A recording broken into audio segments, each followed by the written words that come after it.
when you gave me that toilet paper, I'm kind of a very practical person, and sometimes I forget where I am. And we were in the middle of nowhere in Morocco.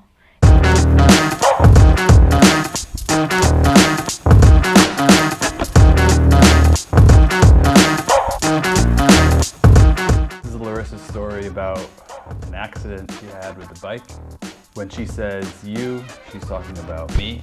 I'm Matt. This is Livin on Spokes. And this is why we wear helmets.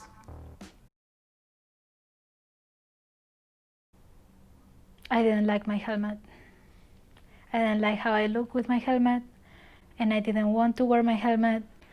And I was traveling with you, and I know that I'm not even close to ride the bike as well as you do, but I thought that it was pretty safe. I don't know why I thought that. Very stupid. But you were biking many times without helmet, and I thought, oh, not many times, but sometimes. And I thought that I could do the same. And because I didn't really like my helmet and how I look with it, I thought,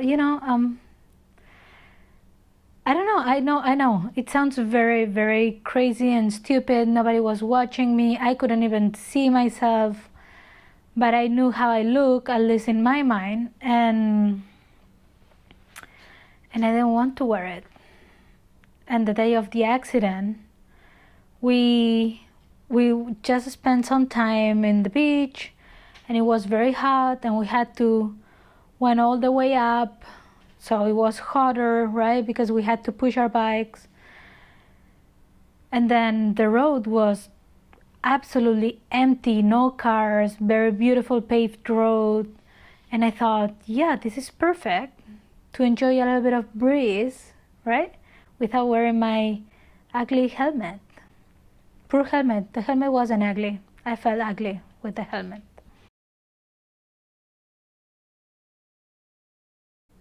I felt awesome. I remember that Matt said, we have been biking all morning, and it was, I think, that late afternoon or something like that, maybe between 2 and 4 p.m. And you said, well, there's the beach, maybe we can camp in the beach.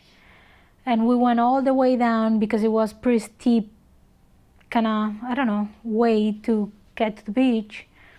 So we got to the beach, and you said, we can camp here. And I saw these guys, and I thought that they look a little bit funny. So I didn't want to camp there. I'm not usually very picky with the places that we camped in, but I didn't feel it. And then I did something a little bit stupid, which I just laid down without any towel or piece of clothes or whatever under myself. So I just took a quick nap on the sand. So I was, all sweaty, but it was a nice day. Hot, reasonable hot. I felt okay. I just didn't want to camp there. And then you agree with me, and we went all the way back, all the way up. And I felt great. Like, again, I didn't wear my helmet because I felt secure and safe in that road, no cars, very, very wide, perfectly paved. I don't know, I felt good.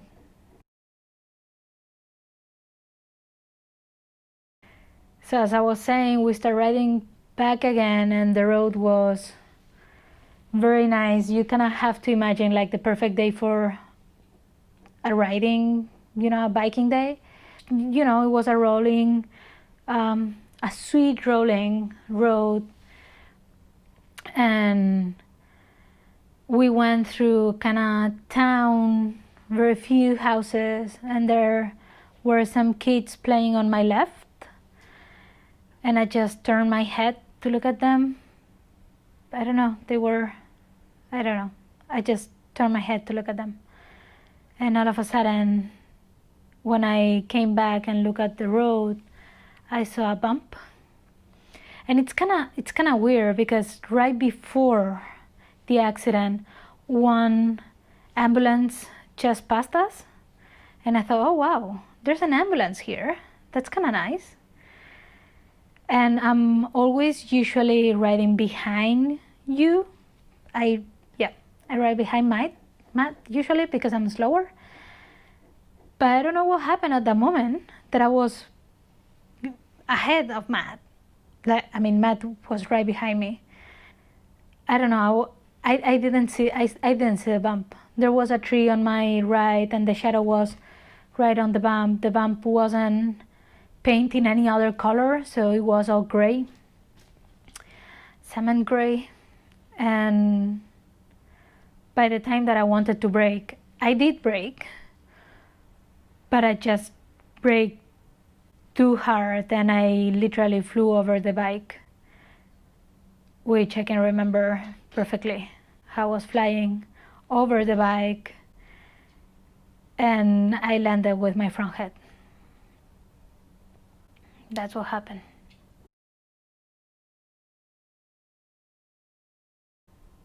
I remember that when I was sliding, I had the same sensation that when I go to ski and I fell, and I'm trying to stop myself the best that I can. And I had exactly the same sensation, like I was sliding. As I said, the road was like a roller coaster, very, nothing extreme. So the accident happened that I was going down and I didn't see the speed bump. It wasn't crazy down, but enough to have that accident. So what I remember is that I just flew over the bike. I remember me flying. I don't remember exactly what I was thinking about, which part of my body to land to, right? It just happened very quickly. But I do remember to think, okay, I need to stop myself, and I don't know how. So I'm gonna put everything, legs and arms and everything, to try to stop myself. So I don't remember to hit with my head on the ground, but I do remember to use my arms to try to stop the motion. And then I stopped, and the silence, and then you were there very, very quickly. Like I have the sensation that as soon as I stopped myself, you were already there. And after that, I don't really remember how I went from laying on the ground to sit down. I do remember that you were asking, are you okay? Or you said, Larisa, I don't know. I remember that you were there, right? And you were talking to me. I was very on myself. Like, I knew that I had an accident, that I'm on the ground, everything.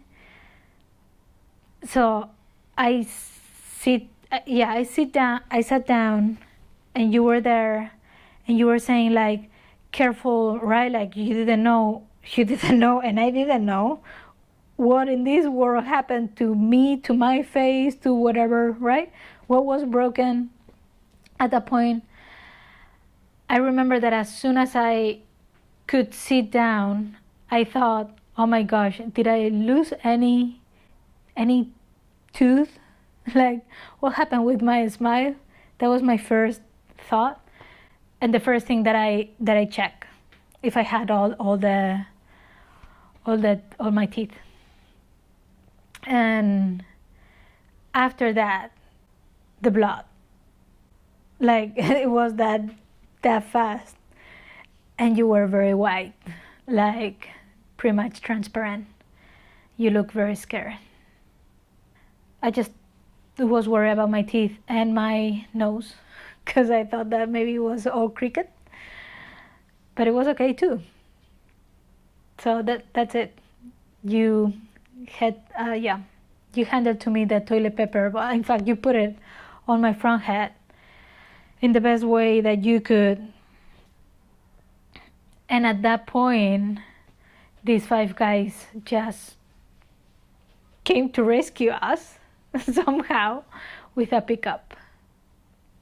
That's what I remember.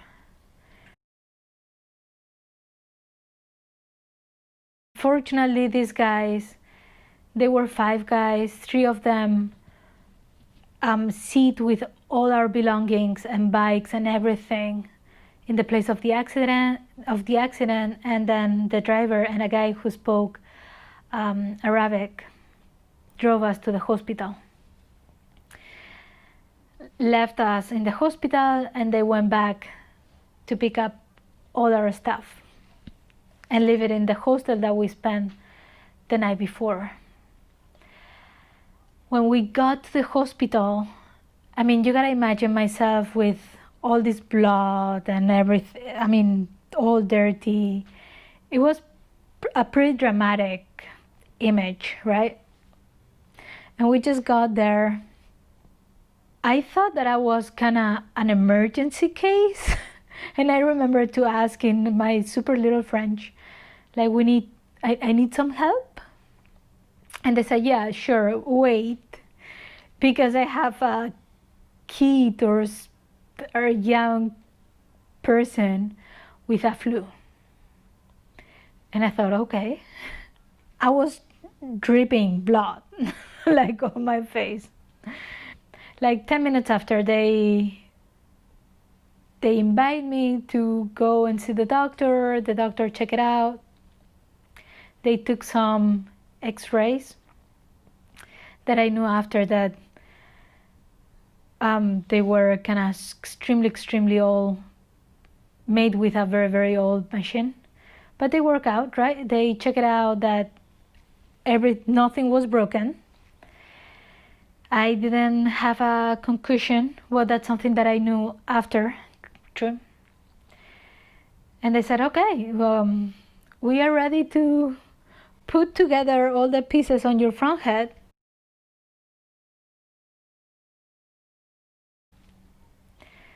And that's what they did. So you just described what happened also, but you had your forehead. What were the injuries? So the injuries were, I opened literally the skin of my front head. I don't know if it's kind of visible, but it's, yeah, like here. I mean, in total, I had 20 stitches in the face. So it was right open. That's something that you explained to me, that you could see my bones. Open here, I was wearing my sunglasses. They broke and they slide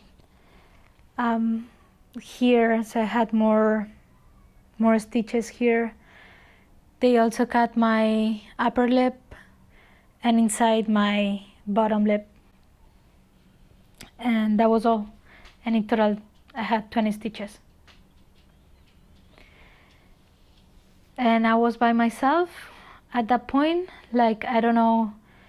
I think that the nurse or the doctor invite you to leave where they were, sewing me.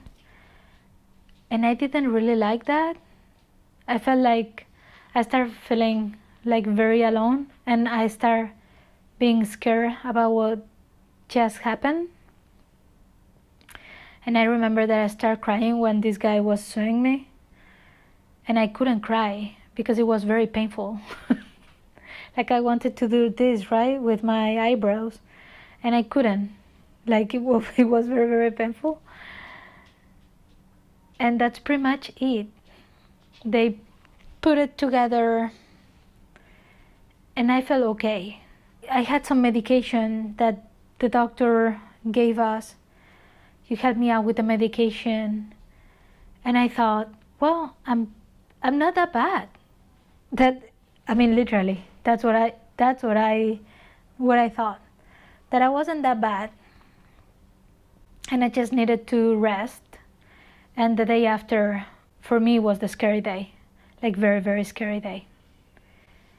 I remember to wake up that I almost couldn't breathe.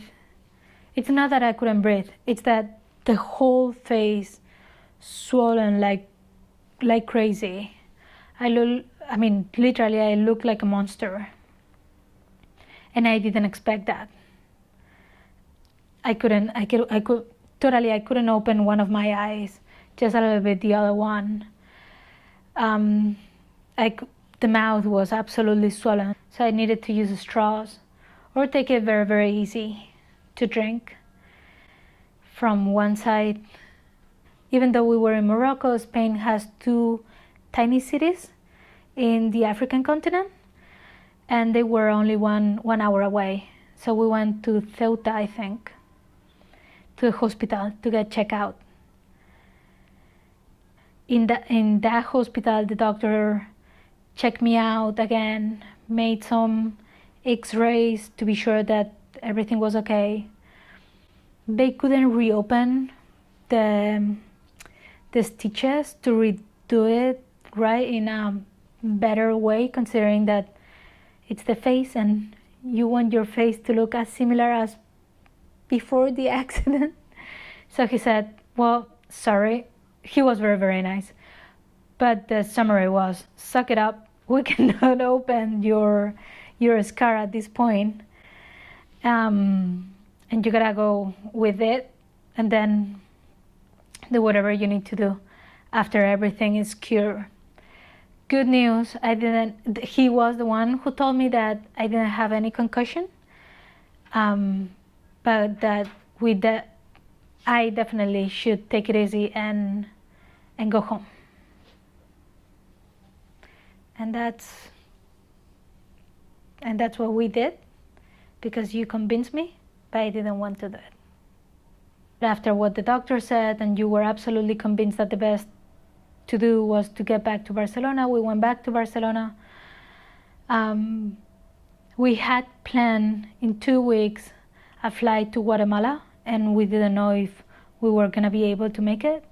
But what happened is, back in Barcelona, we were living for 2 weeks with my mom, and it's exactly the time that it took for my face to cure, dry up everything, remove the stitches, and be ready to take that flight to Guatemala.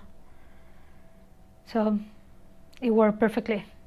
Perfect timing to have the accident.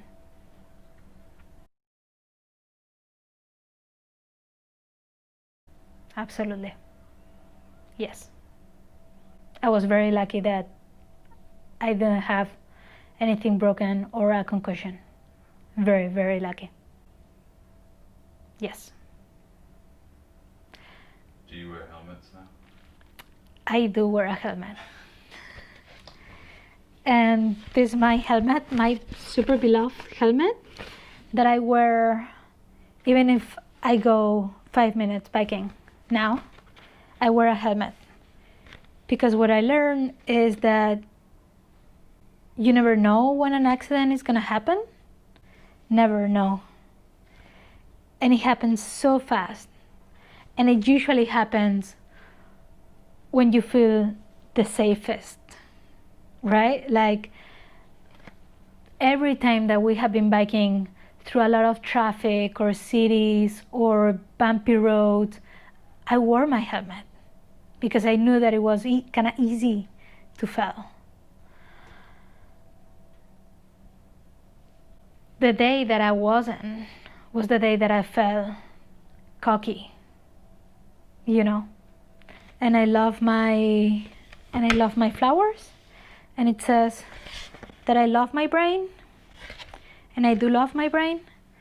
So I don't know, I'm very pro wear helmets. Just put it on. Yep. Love your brain.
hace un video. Lo tenemos todo. Lo tenemos todo. So this is the bump that Larisa went over.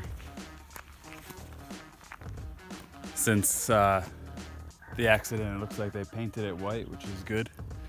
So it's a little bit easier to see. She was coming down, there were some kids here. She looked left right before it flew over. 1 month ago, we're back. First day on the road again.